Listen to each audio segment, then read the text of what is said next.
اور یہ ذہن کے اندر رکھیں حضرت سلمان کوئی عام شخصیت نہیں ہے، بڑا ذہین آدمی ہے حضرت سلمان. اور غزوہ خندق کے موقع پر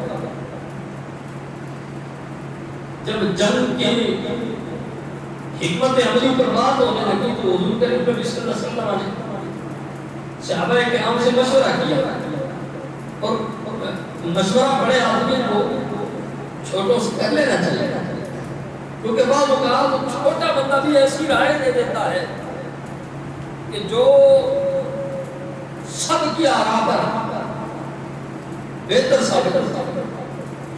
اور یہ غزوہ خندق کے موقع پر حضرت سلمان کی رائے کیا تھا؟ سب سے بہتر.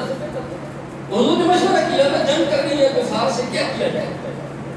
تو حضرت سلمان نے فرمایا کہ یا رسول اللہ میں ایران یا عجمی علاقوں سے آیا ہوں، فارسی نسل ہوں، تو ہمارے علاقے میں جنگ جب لڑی جاتی ہے تو اپنے دفاع کو مضبوط کرنے کے لیے ہم اپنے آس پاس بڑا گہرا خندق کھود لیتے ہیں. اس خندق کھودنے کا فائدہ یہ ہوتا ہے کہ دشمن اس خندق کو عبور کر کے ہمارے اوپر حملہ نہیں کر سکتا. ایک مخصوص راستہ رکھتے ہیں جہاں سے ہم دشمن اگر آئے تو اس کو مار دیتے ہیں اور اس راستے سے جا کر ہم جو ہے وہ دشمن کا مقابلہ کرتے ہیں.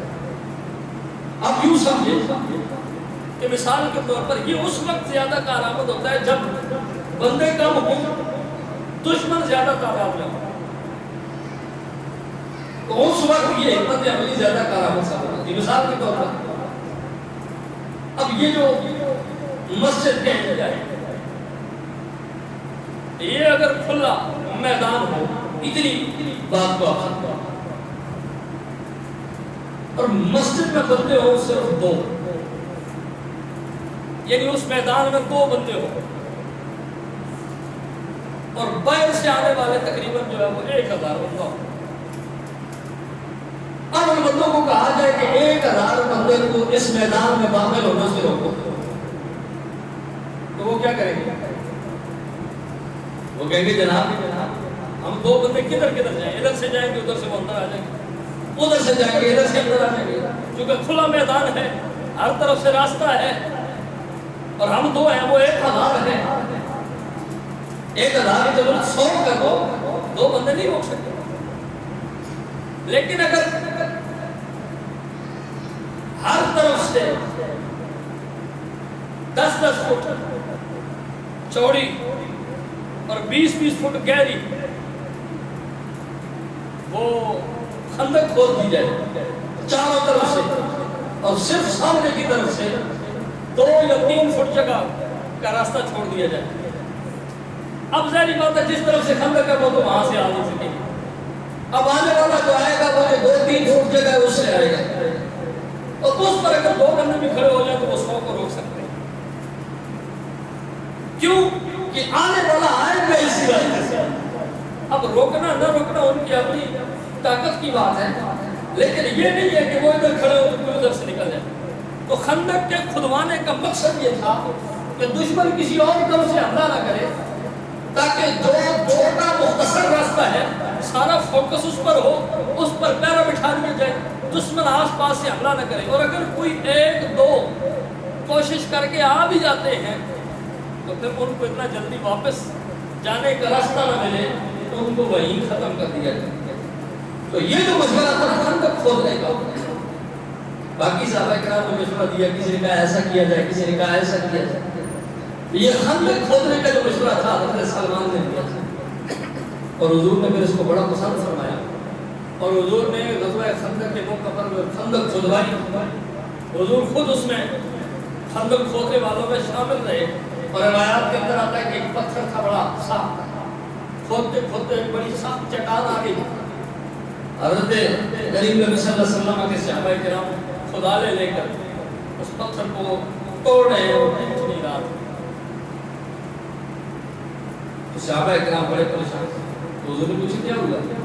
کہا یا رسول اللہ ایک پتھر آ گیا خندق کے درمیان، اس کو کھود رہے ہیں ٹوٹ نہیں رہا. تو حضور نے مسکرائے، حضور نے فرمایا خدا مجھے دو. حالانکہ بھوک کی شدت کا یہ عالم تھا کہ صحابہ کرام نے بھوک کی وجہ سے اس خندق کو کھودتے ہوئے پیٹ پر پتھر باندھا ہوا تھا ایک ایک، کہ تاکہ جسم کو کوئی حوصلہ ملے اور تسلی رہے۔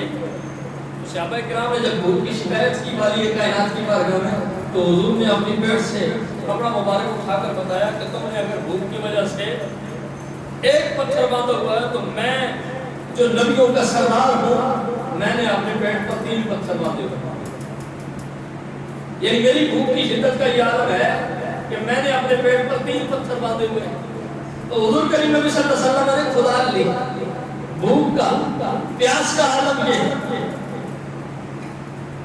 کہ حضور کریم نبی صلی اللہ علیہ وسلم یہ کچھ کھایا نہیں، کچھ پیا نہیں، پیٹ پر 3 پتھر باندھے ہوئے ہیں۔ اب حضور نے خدا لی اور حضور نے اس پتھر پر ذرا ماری تو صحابہ کرام کہتے ہیں کہ ہم اس چیز کے گواہ ہیں کہ جو ہی دست مصطفیٰ سے خدال کے ذریعے اس چٹان پر ضرب لگتی ہے ہمیں نہیں پتا کہ خدال چٹان پر پہلے لگی ہے یا حضور کریم نبی صلی اللہ علیہ وسلم کے دست کرم کی برکت سے اللہ نے اس چٹان کو ٹکڑے پہلے کر دیا ہے۔ حضور کی خدال لگنے کی دیر تھی، بڑی چٹان جو تھی جس کو کوئی نہیں توڑ رہا تھا، حضور کی برکت سے وہ اللہ تعالیٰ نے اس کو توڑ دیا، پاش پاش کر دیا۔ وہ اب یہاں پر یہ بات ہے کہ اندر آتی، لوگ کہتے ہیں کربلا میں حسین 3 دن کا پیاسا 3 دن کا بھوکا کیسے لڑتا رہا۔ میں نے کہا یہ تربیت میرے کریم نبی صلی اللہ علیہ وسلم نے امام علی مقام کی بچپن سے ہی فرما دی۔ حسین کی رگوں میں حضور کریم نبی صلی اللہ علیہ وسلم کی وہ تاثیر موجود تھی لوح پاک کی، جو حضور نے حضرت امام علی مقام کو پیاس کے عالم میں اپنا لعاب چسپا کر اور بھٹی کے ذریعے حضور نے اپنے لعاب حضرت امام علی مقام کو دے کر تربیت فرمائی تھی۔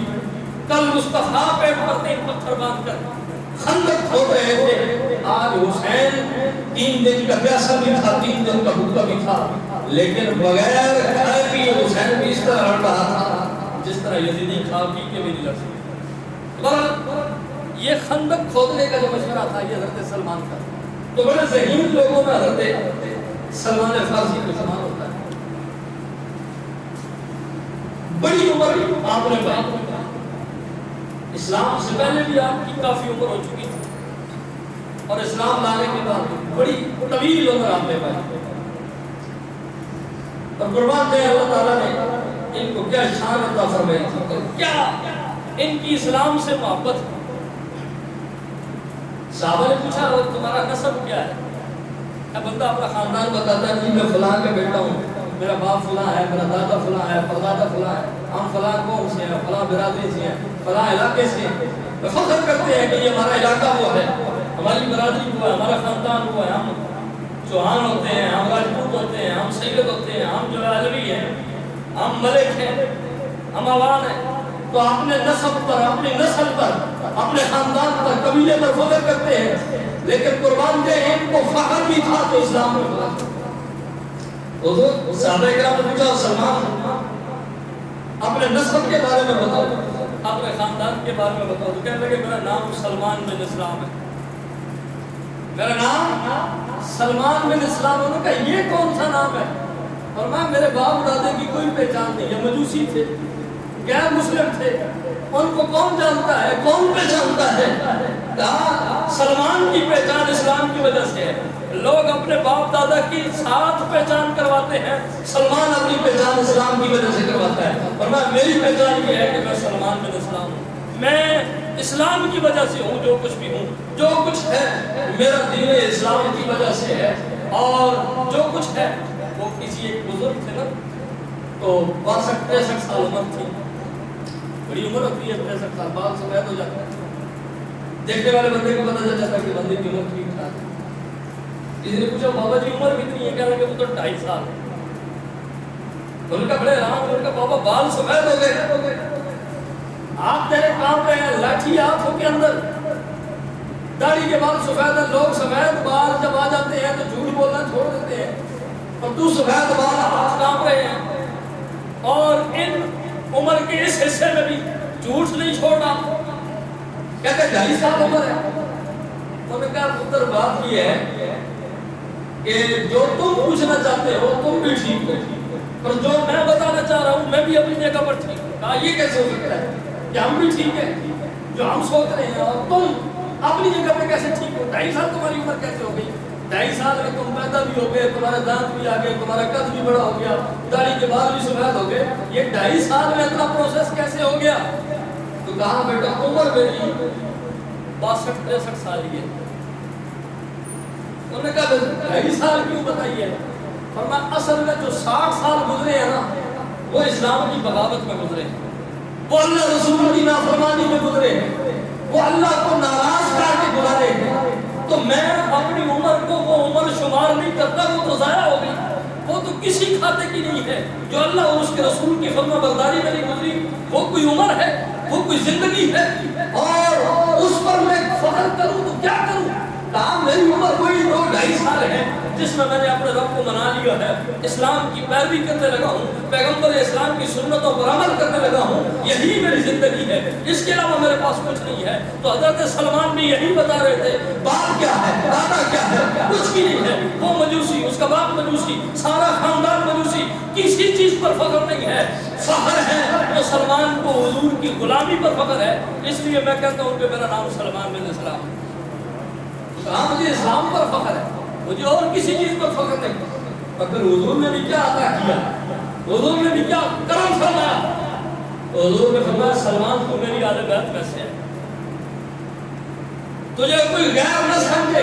اگر تو کہتا ہے کہ میری پہچان کوئی نہیں ہے, تو جس کی کوئی پہچان نہیں ہوتی وہ اپنی پہچان مٹا کے میری پہچان کے ذریعے سے اپنی پہچان کروانا چاہتا ہے نا. تو سلمان سن, تو اسلام کے ذریعے سے اپنی پہچان کروانا چاہتا ہے تو میں محمد تیری پہچان بتاتا ہوں. سلمان کو کوئی غیر نہ سمجھے, سلمان میرے گھر کا بندہ ہے, میری اہل بیت سے ہے.